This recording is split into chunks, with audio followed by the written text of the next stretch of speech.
Kasi masakit sa mata. After a string of hit movies and two top-rating sitcoms, Claudine Barreto was ready to add a new dimension in her career as a teenage star. And she didn't have to wait long for an opportunity. In 1997, she was cast in the highly charged suspense drama Convento Files the Movie, where she played an epileptic rape victim.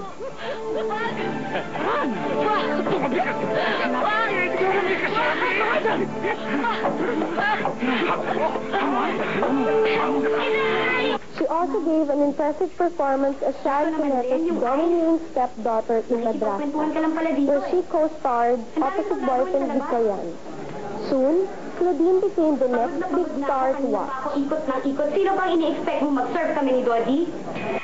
Mare, Yes, Mare. ano yung movie or movies na ginawa mo na tingin mo nakuha mo yung level ng respeto na gusto mong makuha galing sa tao or sa media?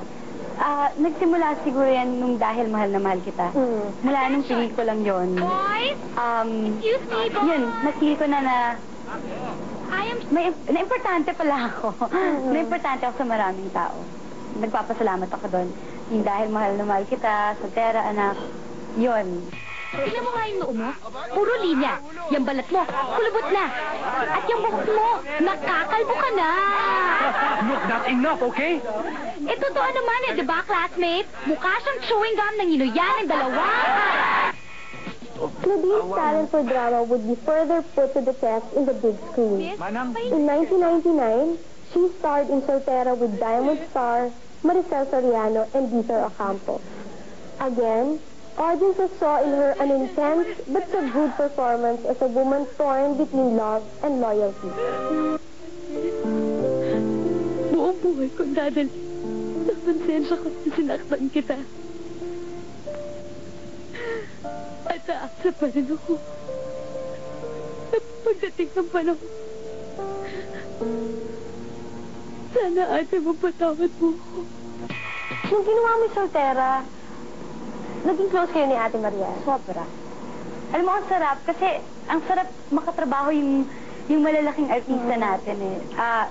Yung Madrasta si Ate Sharon, tapos si Ate Maria sa Soltera. Naging sobrang ka-close ko siya. Ang bait niya talaga. Ang galing niyang artista.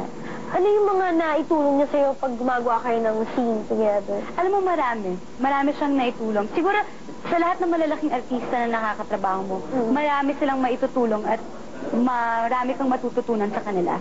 Sa pagkukwento lang, minsan hindi nila sinasadya, pero ang dami mo napipick up na lessons sa kanila and techniques, ganyan.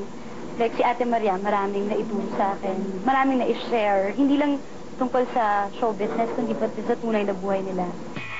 Saan ka man naroroon, sustained a remarkable 3-year run and certified Claudine's status as the undisputed teleserye queen.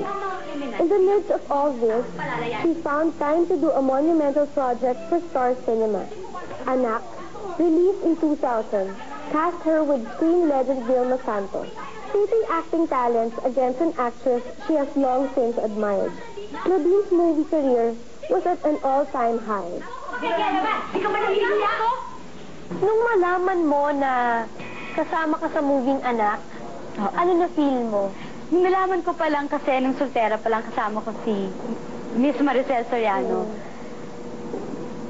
First shooting day, hindi ako nagbibiro, nagsusuka ako. Bakit? Soltera to. Sa nervyos. Hindi ako makatulog. Kasi nga, di ba, Maricel Soriano, nung Anak, sabi ko, ay, imposible na talaga to.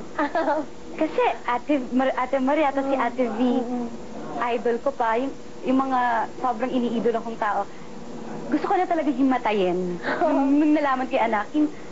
At saka yung time na yon, palagi ko iniisip na baka hindi matuloy yung pelikula, baka hindi matuloy, baka iba yung ilagay. May ganun akong pakiramdam.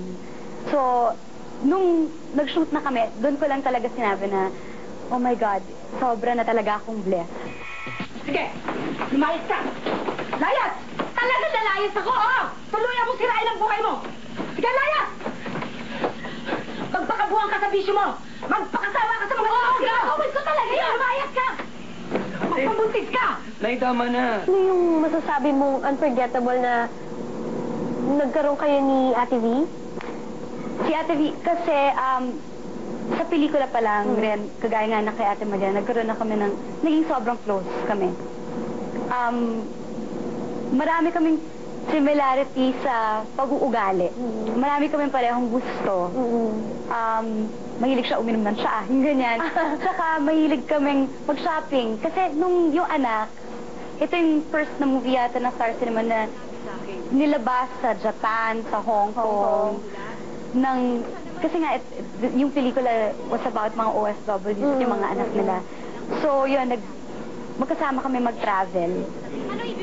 Experience yun. Na si Ate V, pwede pala sa mga bangketa ng Hong Kong. Na kahit makikilala siya ng OFWs, kahit nagkakagulo na doon, okay pa rin siya. Ano ba problema mo? Alam mo, sister, ang pinakamahirap sa lahat, yung nakabukas sa mga mata mo, pero wala ka nakikita.